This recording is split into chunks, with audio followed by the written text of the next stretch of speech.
नमस्कार, India voice देख रहे हैं आप और मैं हूं कंचन शर्मा। आज का अखबार क्या कहता है, कौन कौन सी खबरों पर नजर बनी रहेगी और सारा दिन अपडेट आपको मिलती रहेगी। सारा दिन चर्चाओं में कौन कौन सी खबरें रहेंगी, कौन कौन सी खबरें सुर्खियों में बनी रहेंगी, उन पर एक नजर डालेंगे। देखिए, सबसे पहले नवभारत टाइम्स पे बात कर लेते हैं, जिसमें फ्रंट पेज पर ही जो वैक्सीन है उसके बारे में क्या अपडेट है, क्या लिखा गया है, वो मैं आपको बताती हूँ। 12 से 14 साल के बच्चों को वैक्सीन कल से, ये एक राहत भरी खबर है। रोगों की शर्त खत्म, 60+ सभी लगवा सकेंगे तीसरी डोज। बूस्टर डोज की भी बात है, तो ये इसमें डिटेल से क्या लिखा गया है वो मैं आपको बताती हूँ। 12 से 14 साल के बच्चों को कोरोना के बचाव का टीका बुधवार यानी कि कल से लगेगा। इसी दिन से 60+ जो बुजुर्ग हैं, 60 साल से ज़्यादा की जिनकी उम्र है, उनको टीके की एहतियाती तीसरी डोज भी वो ले सकते हैं। पहले उन्हीं बुजुर्गों को प्रिकॉशन डोज दी जा रही थी जो कि गंभीर रोगों से पीड़ित थे। अब प्रिकॉशन डोज के लिए गंभीर रोगों की शर्त को हटा दिया गया है और केंद्रीय स्वास्थ्य मंत्री मनसुख मांडविया ने सोमवार को ट्वीट करके खुद ये जानकारी दी है। यानी कि दिल्ली, यूपी कल से टीका लगवाने के लिए तैयार है। तो इन बच्चों को कौन सा टीका लगेगा ये जानना बेहद ज़रूरी है। इसी में एक छोटे से कॉलम में क्या दिया है कि 12 से 14 साल तक के बच्चों को हैदराबाद की बायोलॉजिकल ई कंपनी की कोवैक्सीन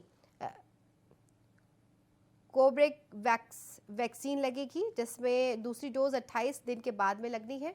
बचाव में 90% कारगर है, यानी कि कोरोना से लड़ने के लिए, महामारी के लिए 90% कारगर है। वहीं पर 12 साल उम्र की गणना कब से है, यह है केंद्र ने बताया है कि टीके के लिए 12 साल की उम्र पूरी होनी चाहिए, यानी बुधवार को टीका लगवाना है तो जन्मतिथि 16 मार्च 2010 के बाद की ना हो।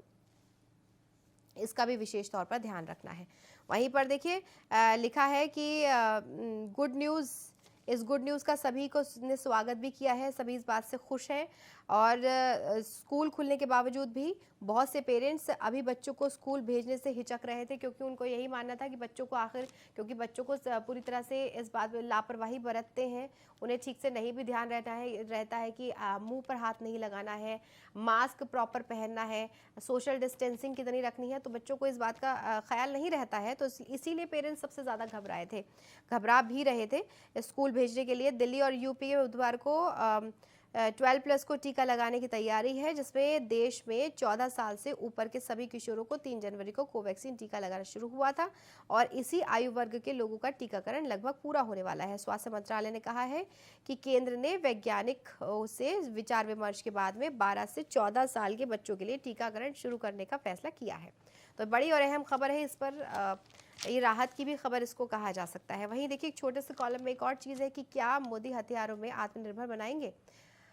प्रधानमंत्री मोदी ने रक्षा क्षेत्र में भारत की आत्मनिर्भरता पर जोर दिया है और क्या सच होगा ये सपना, ये बड़ा सवाल है। तो इसको लेकर भी लगातार चर्चा होगी। वहीं पर शाह की निगरानी में यूपी में आकार लेगी सरकार, इसको लेकर लिखा गया है कि यूपी, उत्तराखंड, गोवा, मणिपुर में बीजेपी सरकार का शपथ ग्रहण समारोह जो होगा वो होली के बाद होगा। होली का त्यौहार आने वाला है 18 तारीख को और उसके बाद में ही बीजेपी सरकार का शपथ ग्रहण समारोह होगा। गोवा के बीजेपी प्रदेश अध्यक्ष ने बताया है कि गोवा में भी बाकी 3 राज्यों की तरह ही होली के बाद में सरकार का गठन होगा।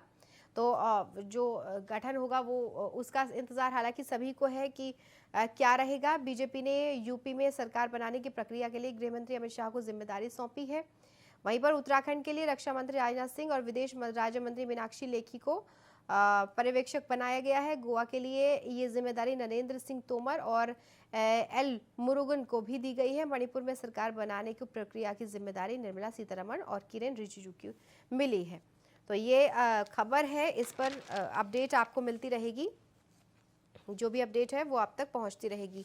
वहीं पर देखिए इसी को लेकर के अमर उजाला में भी लिखा गया है कि अब कोरोना को लेकर के ही कि 12 से 14 साल के बच्चों को कल से टीका लगना शुरू हो जाएगा। तो ये बड़ी खबर है, ये कहीं ना कहीं राहत की खबर है कि कोरोना महामारी से अगर लड़ना है तो टीकाकरण बेहद ज़रूरी है। ये बात पहले ही सब लोग समझ चुके हैं। 60 साल से ज़्यादा उम्र के बुजुर्ग लगवा सकेंगे बूस्टर डोज। वहीं पर 7.11 करोड़ यानी 7 करोड़ से ज़्यादा बच्चों को मिलेगा लाभ। 12 से 14 आयु वर्ग के करोड़ों बच्चों को तो टीकाकरण होगा जब वैक्सीन लगेगी। टीकाकरण होगा और इसी में इन राज्यों में विपरीत भी किया जा चुका है, वितरित भी टीका वो वैक्सीनेशन जो है वो हो चुकी है। वहीं 9 करोड़ किशोरों को टीका अब तक लग चुका है। देश भर में 15 साल या फिर इससे ज़्यादा उम्र के किशोरों को अब टीकाकरण अभियान चल रहा है, जिसमें किशोरों को भारत बायोटेक की कोवैक्सीन लगाई जा रही है। 9 करोड़ किशोरों का टीकाकरण हो चुका है। अब जेईई मेंस, अब जो इसकी परीक्षा है वो अप्रैल यानी कि 21 अप्रैल से परीक्षा होगी। 12वीं कक्षा 12 की बोर्ड परीक्षा से टकराव से बचने के लिए जेईई मेन पहले चरण की तिथियों में बदलाव हुआ है, जिसमें परीक्षा अब 21, 24, 25, 29 अप्रैल और 1 व 4 मई को होगी। दूसरा चरण 24 से 29 मई के बीच में प्रस्तावित होगा। तो ये बड़ी और अहम खबरें हैं जिन पर जो नज़र है वो बनी रहेगी। वहीं पर देखिए, पंजाब में मान के शपथ ग्रहण से शक्ति प्रदर्शन करेगी आप समारोह के लिए। आम आदमी पार्टी समारोह के लिए 2 करोड़ से ज़्यादा का बजट जारी किया गया है। मान का लोकसभा से इस्तीफा, बोले खलेगी सदन की कमी, तो उन्होंने लोकसभा से इस्तीफा दे दिया है और बाकी अब जो आगे की प्रक्रिया है वो शुरू हो चुकी है। शपथ ग्रहण भी होगा, इसको लेकर के आपको अपडेट मिलती रहेगी। ये इन खबरों को प्रमुखता दी गई है। वहीं पर देखिए, एक और खबर है कि जिस तरह से विधानसभा चुनावों में बसपा का जो प्रदर्शन रहा है, कांग्रेस का जो प्रदर्शन रहा है, हताशा भरा प्रदर्शन उसको कहा जा सकता है, लेकिन इसमें जो उम्मीदें हैं पार्टियों की वो कहीं ना कहीं अभी भी मजबूत हैं। बसपा में होली के बाद में बड़े बदलाव देखने को मिल सकते हैं, ऐसी संभावना है। मायावती यूपी में संगठन का पुनर्गठन कर सकती है। होली के बाद संगठन में अहम बदलाव की संभावना है। माना जा रहा है कि इस बार कुछ नए चेहरों की अहम जिम्मेदारी हो सकती है, यानी कि कुछ नए चेहरे ऐसे हो सकते हैं जिनको इस जिम्मेदारी सौंपी जा सकती है। तो त्योहार के बाद में जो होली का त्यौहार है उसके बाद में क्या फेरबदल रहेंगे, क्या बदलाव किए जाएंगे, इस पर सभी की नज़र रहेगी। ये देखना होगा कि कौन से बदलाव होंगे। वहीं पर देखिए, कीव पर कब्जे को बमबारी तेज, जो रूस और यूक्रेन का मामला है लगातार अभी बढ़ता ही जा रहा है। 19वां दिन था कल, आज 20वां दिन है। लगातार जो वहाँ पर ताबड़तोड़ हमले हो रहे हैं उनकी तस्वीरें आप लगातार देख रहे हैं, उसको लेकर के भी अपडेट आपको मिलती रहेगी। विदेश मंत्री जयशंकर आज राज्यसभा में इसमें बयान देंगे। चौथे दौर की बातचीत आज भी जारी रहेगी। यूक्रेन में संघर्ष खत्म करने के लिए रूस और यूक्रेन के प्रतिनिधियों के बीच में चौथे दौर की बैठक हुई, जिसमें बातचीत मंगलवार को भी जारी रखने का फैसला हुआ है। इसमें तो इस बातचीत में क्या रहता है उस पर नजर बनी रहेगी। वहीं पर देखिए, दिल्ली में 87 नए रूट पर बसें दौड़ने की तैयारी है, यानी कि 10 साल के बाद में दिल्ली में बस रूट का नए सिरे से निर्धारण किया गया है। 6000 से ज़्यादा परमिट थे जो कि घट करके 3000 से कम रह गए। वहीं पर 70 रूट पर इस समय यात्री मिल रहे हैं, जबकि दिल्ली में कुल 166 बस रूट हैं।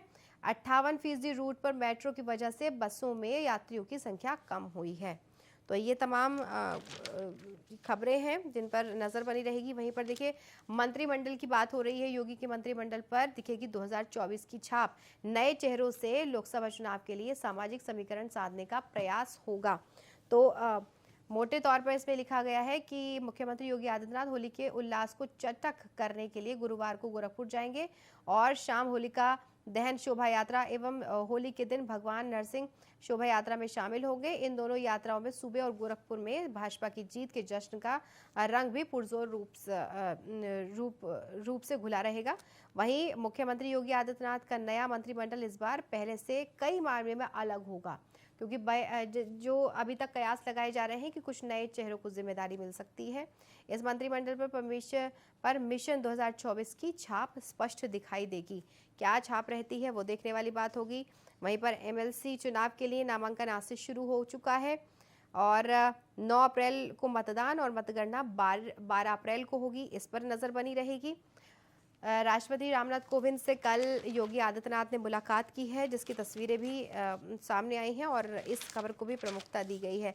जीत के बाद में जिस तरह से प्रचंड जीत के बाद तस्वीरें सामने आई हैं वो बहुत ही अलग हैं और बीजेपी लगातार इस जो सीएम योगी आदित्यनाथ खासकर, हालांकि बीजेपी के हर कार्यकर्ता की तारीफ की जा रही है, लेकिन सीएम योगी आदित्यनाथ को खासकर इसका श्रेय दिया जा रहा है। तो ये तमाम खबरें हैं जिन पर आपको अपडेट मिलती रहेगी और लगातार हम आप तक अपडेट पहुंचाते भी रहेंगे। जो बड़ी खबरें हैं जिन पर चर्चा होगी उनकी अपडेट आप तक पहुंचती रहेगी। फिलहाल के लिए इतना ही। कल आपसे फिर मुलाकात होगी इस वक्त इसी समय। आप अपना बहुत ख्याल रखिए और देखते रहिए इंडिया वॉइस। नमस्कार।